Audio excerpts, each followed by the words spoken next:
So today we're going to move on to the second part of Greece, which is what we're going to term classical Greece. All right. We last week covered sort of what we called pre-Greek culture, and the pre-Greek culture were ancient peoples that eventually would make up the first true Western sort of culture and the first true Western thought. Okay, so get this to move. There it goes. I'm using the same sort of slide that I used last week with a different component highlighted, just so that I can refer back and forth to the pieces. And so you can see that in the upper graphic off to the left, we have the cultures that we talked about last time. All right. And then we have this period that's called the Dark Ages, and it's the Greek Dark Ages. It's not the Dark Ages that we often refer to as maybe the Middle Ages, right, in sort of Western tradition. Following that, there are these periods, all right, and the periods are going to span somewhere on the order of a little bit less than 1,000 years, okay. And they're going to be broken up into the Archaic, which is the ancient sort of classical period, the actual classical period, the Hellenistic period, and that all ends, as you guys saw last week, with the advent of the Roman conquest. And that was true for many, many of the cultures that surrounded the Mediterranean. Okay?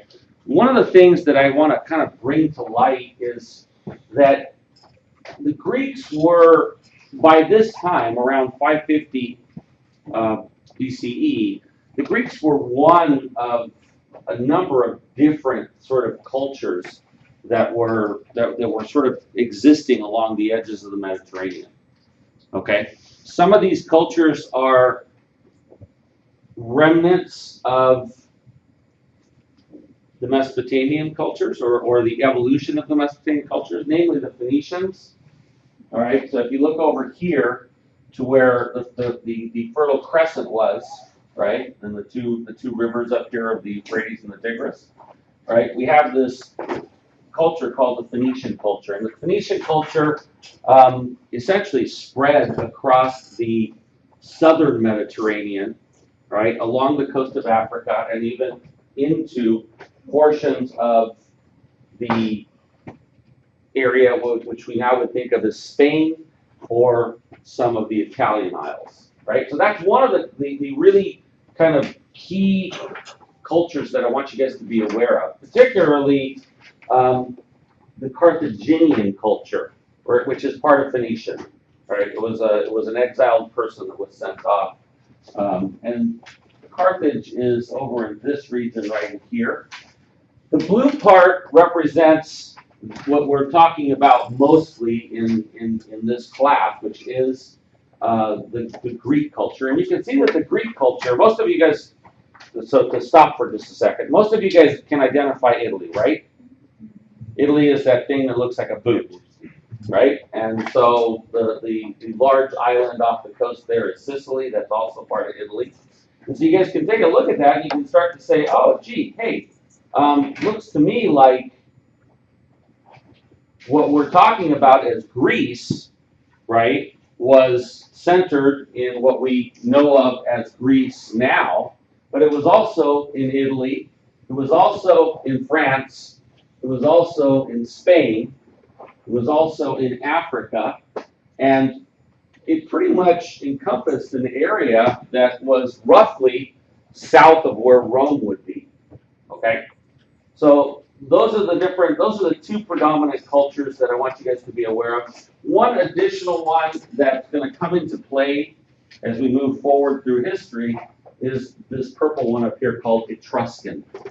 All right.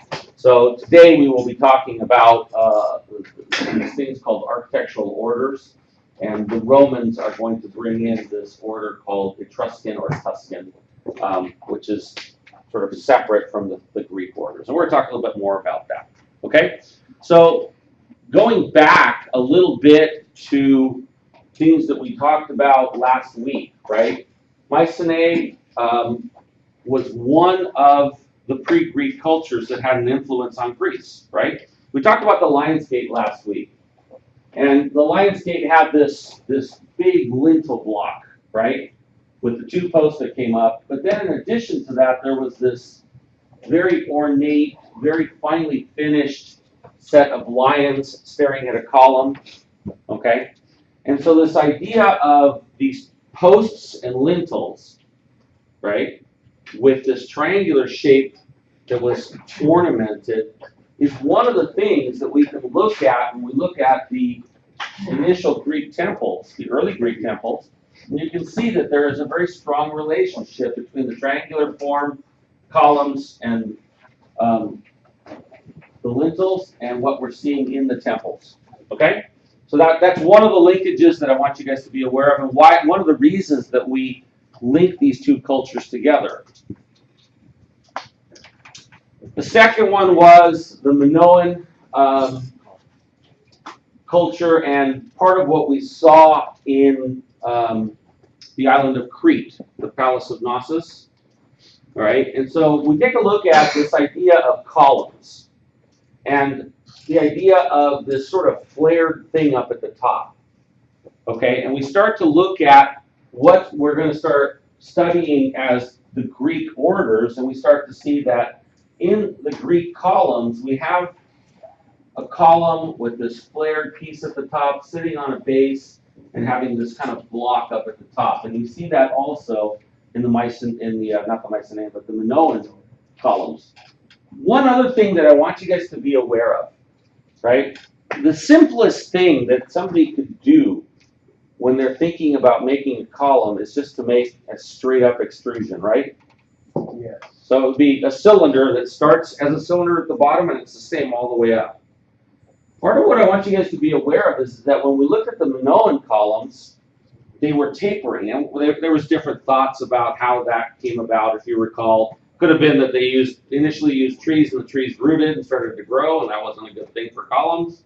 It could have been that they were the seafaring nation and that it was representative of, somebody came up with the word for the whirlpool things. Maelstrom, okay, something like that. When you look at the Greek column, you're going to notice that it, like the other one, tapers, or it adjusts its shape. It's not straight up and down, right? We're going to talk a lot more about why it's not straight up and down and what that's called. But that's another linkage that I want you guys to be aware of. One other connection that I want you to kind of be aware of is that thing we called the megaron back in the Minoan culture. Okay? And the megaron had this sort of enclosed room that was delineated by columns and had this sequence of spaces that was approached from the outside through a columned porch, through an anteroom or vestibule to where you got to this more important part, right? So there was this hierarchy of spaces. So to define that, because using big words sometimes causes problems. I think we've talked about the word hierarchy, but I want to make sure that we understand it. Hierarchy is something that establishes a different set of levels for something. It could be levels of importance, it could be levels of intensity, it could be levels of a number of different variables. But in this particular case, if you're standing, and I'm going to walk over here and kind of point to it, if this is the megaron and you're out here, right, it's like you're outside. Think of it this way. Think of it as if you were back in high school. That wasn't that long ago for you guys, right? 7 years ago. For you, it was 7. For some other folks, it may not have been 7. And imagine that the circular hearth and the throne room was where the principal was. Okay? So I know when I was a kid, I ended up in the principal's office. And back then, it wasn't fun when you went to the principal's office. Yes, they had these things called paddles, and yes, you got paddled. Can you believe that? You guys are all going like, yeah, right. Hey, anyway, but just think about it. Think about walking up to the principal's office. Like, oh, shoot. See, I caught myself. Pretty good, huh? Shoot, man. But you're walking up to the office, you're still outside. Then you know, when you went into the principal's office, you typically walk into this little room, and there's this snarky looking secretary with the beehive thing going on, you know? And you would tell her why you were there and just mumble something at you, but that's kind of like being in this vestibule, right? So you walk in, you talk to the lady, she's in the vestibule, let's call it, and so she says, come around and have a seat. And so you go in and you sit down. You're still not to the principal's office, but eventually you know that you're going to cross that threshold and you're going to end up in the principal's office. I've tried to tie this back to something that, you know, maybe has some foundational thing for you. You know, maybe you weren't like me, maybe you never went to the principal's office, maybe you did, okay? But I think you can all imagine it. It's part of our culture. It's in movies. We sort of think and laugh about these things all the time. That establishes a hierarchy. When you're outside of the building, you're kind of experiencing one thing. Once you come inside that sterile building, now you're like, oh shit. Ooh, I didn't catch myself. Oh shoot, man, I didn't catch myself. And then, you know, eventually you're going to go inside to the deeper area, right? And generally, if you have to go into the deeper area, there's a reason why you're going into that area. So that's one of the things that I want you guys to kind of be aware of, okay? These are the linkages between what we talked about last week that you're going to start to see influencing our discussion today, all right? And with that, I'm going to pause or stop this video. I have to figure out how. 2 minutes. All right. And